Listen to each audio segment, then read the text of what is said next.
What's going on, guys? Welcome back, Personal Best Outdoors. I'm Chris. Hey, if you're new to the channel, thanks for stopping by. Here we kind of discuss a little bit of anything and everything archery and bow hunting related. Really aiming to grow this channel, and if you guys have any video ideas, comments, suggestions, please do share them in the comment box down below. I'd like to be as beneficial to everybody involved as I possibly can be, but today I've got a little bit of a video that might ruffle a few feathers. Been noticing this trend lately with how people shoot their bows, and we're gonna discuss it today and why it may not be as good of an idea as many people think it is. What we're going to be talking about is, like Joel Turner with the Shot IQ, it's a fantastic thing. Yes, you should not be objectively aware of when your bow is about to go off. You should be in control at all times with just making sure that you're keeping the pin as centered onto your intended point of impact as possible. You should be okay with the fact that knowing that you're going to constantly move and accepting that, and you should not be consciously aware of when your bow is going off. I agree with all of that. However, what I'm seeing a lot of people doing is trying to make it look like that they are not aware that their bow's going off, when in reality they actually are. And of course, what I'm talking about is, you see it all the time. You'll see somebody come to draw, and then boom, their bow goes off, and instead of having that be the end of it, they have this crazy, like they're trying to punch somebody in the face for standing too close to them. Okay, yeah, I'm not aware of when my bow goes off, and the way that I'm going to prove that to you guys is I'm going to use my Hinge 2 release. Typically, as we're getting closer to hunting season, I hunt with a wrist strap. Okay. There's a way that you can shoot this wrist strap where you don't know that your bow's going off, and I'm going to kind of exaggerate things a little bit more, because what I have here is my Mathews Monster Safari. The draw weight on this is 86 pounds, okay? Part of the thing that people are showing, with the Shot IQ thing, is being fully engaged in your shot process. So you're constantly working with back tension, which is how this thing goes off. Fully stuck firmly against that back wall, and then the thought process is, because the bow goes off and you don't know that it's going off, they're pulling so hard that their arm just frickin' flies back there. And I'm just here to tell you, no, it doesn't. So most of these guys are shooting 70 to 80 pound bows. This is 86. I'm going to keep constant tension on my back wall. For those of you guys that maybe are not aware with how a hinge operates, but basically, if my thumb here is going to be the bowstring, we're going to keep constant back tension pressure, and then the way that I cause it to go off, it's literally a rotating motion, but all I do is I start to relax my index finger, and this will click. My thumb's about ready to slip off it, and as you keep rotating through, so as it's kind of doing this, the hinge goes off. The only way to make it happen is to have that constant back tension pressure, and then basically what I'm going to do is I'm just going to be slowly releasing my grip here on my index finger and causing this to rotate, so this will come undone. This bow, like I said, 86 pounds. You have to be more engaged against that back wall than something, like 75 pounds. But I'm going to show you guys something. Obviously, because I'm not aware of when it's going off, because this thing kind of surprises you. That's what hinges basically are for. They're to kind of be like a shot trainer, and to get you kind of familiar with, hey, you don't have to control your shot. And just kind of breaking those bad habits of punching the trigger, which is ultimately why I got this thing. To kind of help my wife and stuff learn as well too. But because you have no idea about when this thing's going off, you're just constantly out there at that back tension, and you'll see when it goes off, because I am pulling through that shot, my arms it's gonna move probably like this or something. I don't know, I've never really actually watched myself, but I know my arm is not flying completely back there. So let's go ahead and get you guys set up. I'm going to take some shots. First off, with my wrist release. Okay, I'm going to be, actually, we'll just go straight to the hinge first. Whether I'm shooting my wrist release or my hinge, the way that I kind of let my wrist release go, if you notice, it's really far back here in my hand. When I'm at full draw, it's about here. And so what I do is when I draw, I keep my thumb really far back here, but as I kind of get ready to shoot, I kind of let my thumb drop in, and I'll just keep like my finger in the same spot. And I don't know, it's hard to explain, but as it happens, this thing kind of settles forward and it causes it to go off. You'll see for either one of these release aids here that my arm's not flying back. So let's just go ahead and get you guys set up. I'm gonna rip some shots. I will take this wrist strap off. We'll start by pulling the bow with my bow scale to kind of show you that it is set at 86 pounds, and then we'll throw some arrows downrange. So stay tuned. All right, so first things first, I've got an arrow nocked. Let's go ahead and turn the bow scale on, and we'll reset it. We'll draw this back and we'll see what the bow scale says that the bow is at.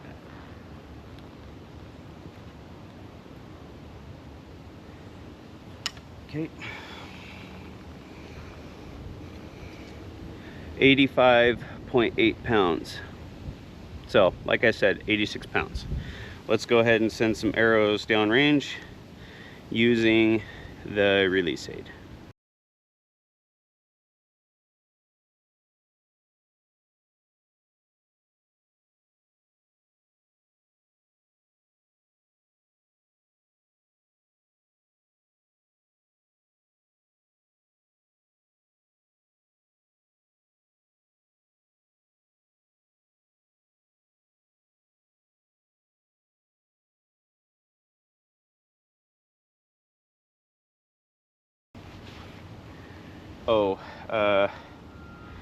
Right now we're at like 48 yards.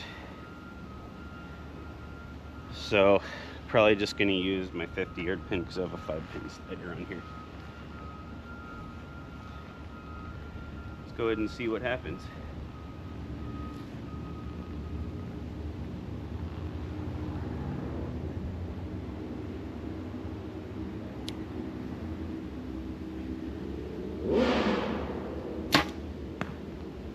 Okay, there's one.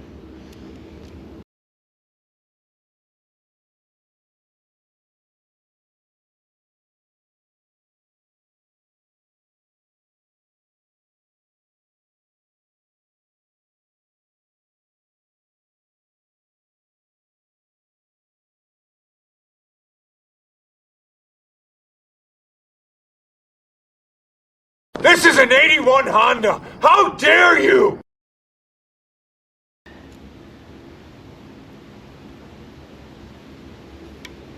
Probably gonna have to refilm this anyway because I have these dipshits that live across the street from me. I'm gonna have to edit that part out, but they think everybody wants to listen to their loud ass subwoofers in their cars.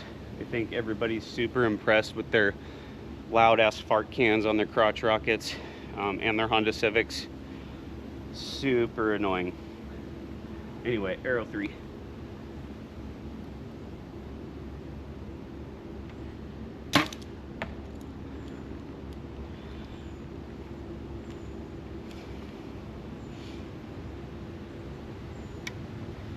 Arrow 4.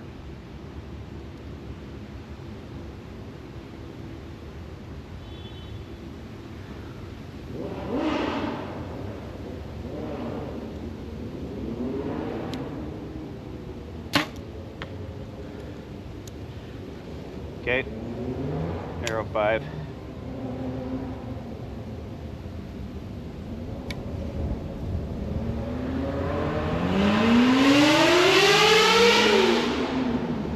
If you're one of these idiots that drives up and down a residential setting where kids play out front doing 60, 70 miles an hour and at 25, just do the whole world a favor. Pull your bottom lip over your head and keep swallowing until it hurts.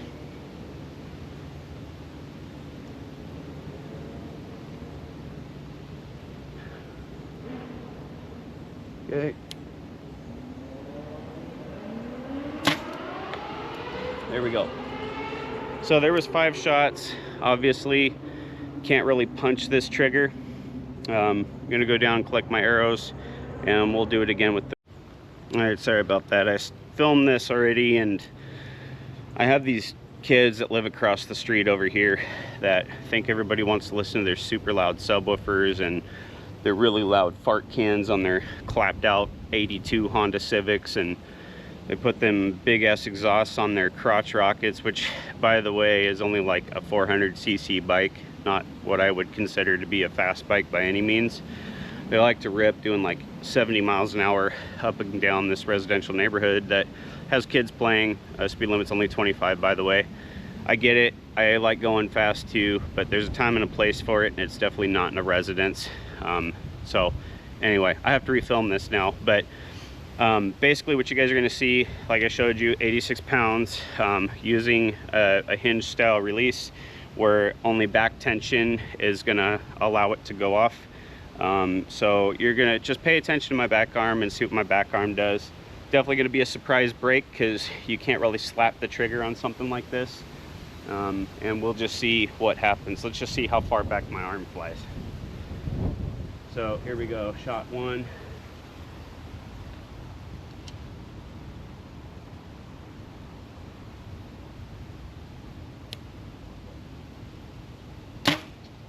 Okay.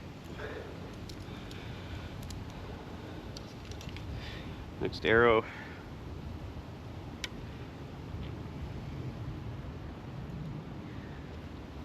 Did my arm fly back? Did I look cool doing it?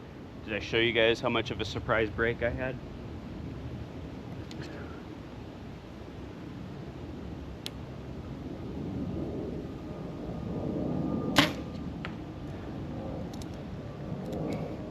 Okay. So I do what everybody else always does too. Like there's a flinch. I'm noticing myself blinking when it goes off. That's a reaction to an explosion. So your body is a way of kind of protecting itself. Whenever there's like a sudden bang or a pop or a violent movement, you flinch, right? That's like an involuntary reaction. This arm flying thing back, that's something that's fabricated. People do that when they want people to see that they have a surprise break. I mean, I'm pulling on this really, really hard, obviously, because I don't want it to creep forward on me. You know, I'm aware of where the draw stops are. Everybody's going to be on their bow. I'm pulling hard and pulling past that. Let's try one where I pull like as hard as I possibly can until this goes off, and we'll see what happens. Okay, pulling.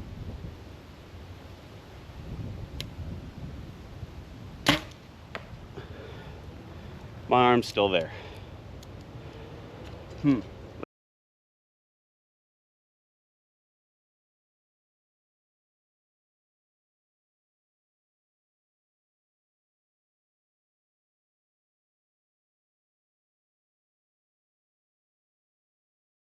All right, so for this one, let's see, I'm gonna have to stand about right there. I've got you guys set up so you can watch my finger, so you'll see that there's no trigger punching going on. Just slow, steady squeeze and pulling through the shot, instead of being behind me, because everybody knows you can't really slap the trigger on a hinge, but you can slap the trigger on this, and I don't want people to think that I'm punching the trigger and anticipating the shot, because that would defeat the purpose of me representing what I'm trying to represent in this video. But let's just watch my back arm, watch my finger. Let's see what happens here. Okay, fingers on.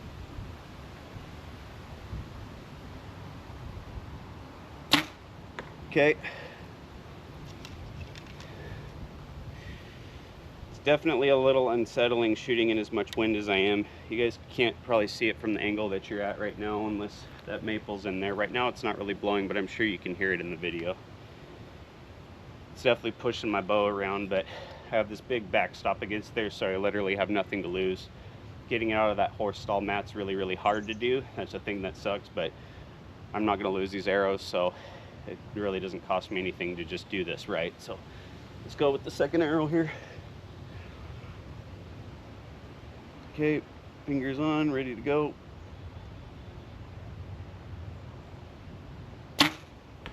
Okay.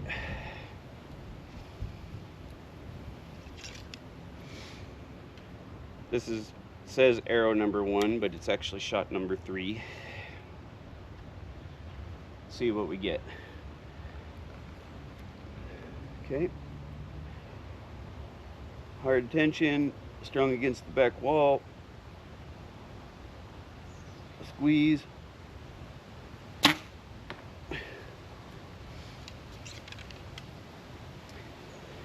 arrow number 3, shot 4.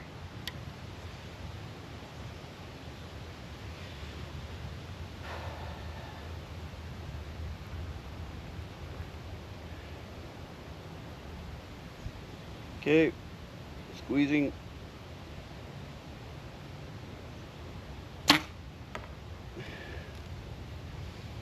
All right, shot 5, arrow number 4.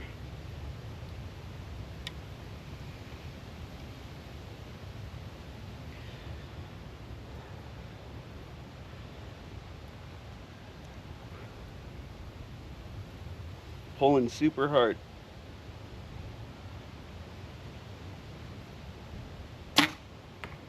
Okay, go get those arrows and we'll come back and talk about it.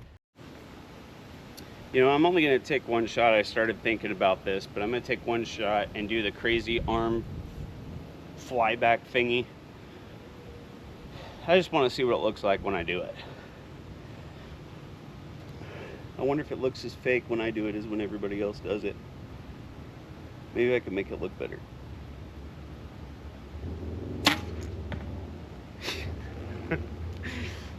That felt awkward. I'm sure it probably looked really awkward too. So I had to come back and get the camera after taking that one really awkward shot. I think I found out why everybody does it. Because at 48 yards, without me not even really trying to aim, just making sure that I'm hitting the target, and heavy amounts of wind, and the only thing I was trying to do was look cool by having this back arm thing doing that. Holy crap. I got her square in the center of the target, man. I'm gonna have to start shooting like that more often. Alright, so I guess to kind of summarize, you know, like years and years ago, people used to do this. They were shooting, they wanted to show that like they weren't actually gripping their bow. They would like allow their wrist or their bow or something to drop forward, like the weight of the bow after the shot or something cycled it forward like that. Yeah, that's all well and good, right? And if that's just what happens because you have a very neutral grip on your bow, and I've said it before, grip is like a horrible word for like what you do with your front arm there on the bow. It should just be a place to kind of rest your bow, your cradle, right? Just resting it there in your hand. Shouldn't actually be like gripping it, right? Like, I'm with you there. If that's what actually happens, I don't understand how everybody that apparently has been shooting a compound bow for 10 or 15 years, and like people that I used to shoot with, when that trend started coming out, all of a sudden people I've shot with for 5 or whatever years started doing the same like bow flip thing, and I'm like, okay, you know, explain to me where this is coming from. And I don't want to like blast anybody out or like call anybody out about like this whole pulling through the bow and having like your arm after the release go like flying back and stuff. That's not what I'm aiming to do here. I told you there would be a reason why we had this discussion, and we will. For me, your shot process should be the same from your first through your last shot. I mean, when you start getting tired, you know, you start moving around a bunch, maybe you're not making the cleanest, most properly executed shots, but it needs to be a routine and a pattern. And we have always, anybody that's ever educated anybody on how to shoot a bow has always gone after like, okay, it needs to be simple, it needs to be repeatable. I mean, you're trying to take out all these extra movements. For example, my wife, she got into this habit when she would draw with her release hand. She would always have to switch hands, but she'd be at draw and she would come to draw, and as she was anchoring, she would like touch her glasses and push her glasses back. And I had to like help her with that, and I'm like, look, that's just an extra movement. And it's like she was doing it every single time, and she just wasn't aware that she was doing it, right? So we got it ironed out pretty quickly. But any little extra movement that you put into your shot, whether it's before or after, for her in that case, it was like you're coming to draw for an extra 3 seconds to be able to adjust your glasses. Like, adjust your glasses before you draw if you feel that you need to adjust them. A lot of people, it just becomes habitual. And having that extra movement after the shot, I mean, sure, your arrow may not be still in contact with the bow, but what happens if when you're at full draw, okay, and you're anchored, you're getting ready to take your shot, and because you want people to think you got a surprise break, you do one of these. I mean, I know for me, because there's that movement, you can see what's going on with the camera, right?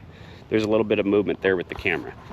And if your arrow is still clearing the arrow rest or the riser, I mean, you could accidentally be putting, you know, inconsistency or variability into your shot. I just don't see the point for wanting to do it. So if you're one of those people, I would strongly suggest that you probably look at your shot process. Think about, like, is this really necessary? Because at the end of the day, nobody, if you go out and you're hunting or you're shooting at the range, nobody is going to go home and tell their families, like, wow, I saw this guy shooting at the range and he didn't do this crazy back arm movement.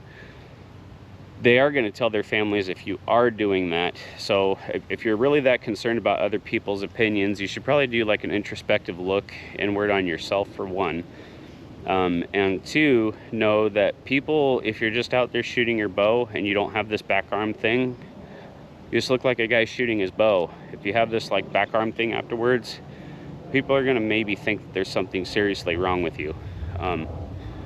Anyway, take it for what it's worth. I'm just like an uneducated, well, not uneducated, I did graduate high school, but, you know, redneck tree climber that likes shooting his bow and likes hunting. So my opinion doesn't even really matter. But at the end of the day, what I would just like for everybody to know is, you know, be humble, have fun, shoot your bow the way that you shoot it, not the way somebody else shoots it. I mean, if you're a trigger puncher, great. If it works for you, fantastic. If you're not a trigger puncher, that's fine too, you know. If you legitimately can tell me that you're comfortable doing a weird arm thing at the end of your shot process or letting your bow flip forward, then if it's what makes you happy, do it. I just don't understand why there's so many people doing it now when just a matter of a couple years ago there weren't. And I know that Joel doesn't teach that in his shot IQ. You'll see tons of people with channels, you know, bow disciples, all of them. You'll see them with, you know, getting some education from Joel, and, you know, like the first time Joel has them shooting, they get those surprise breaks and you see that flinch, but their arm isn't going flying back. Their arm is doing exactly what mine does. It moves back a couple inches or so, but that's about it, right? So that arm flying back thing, that's a learned thing. It's not natural. And yeah, just shoot your bow. I promise you nobody's going to care whether you're getting a surprise break or not. Anyway, that's all I have for you today. Y'all stay safe, have a great day, enjoy this beautiful God's creation out here. You know, get out in the woods, chase some animals around with your bow. Hunting season's coming up real quick, and just go out and shoot your bow. Y'all take care. Happy hunting.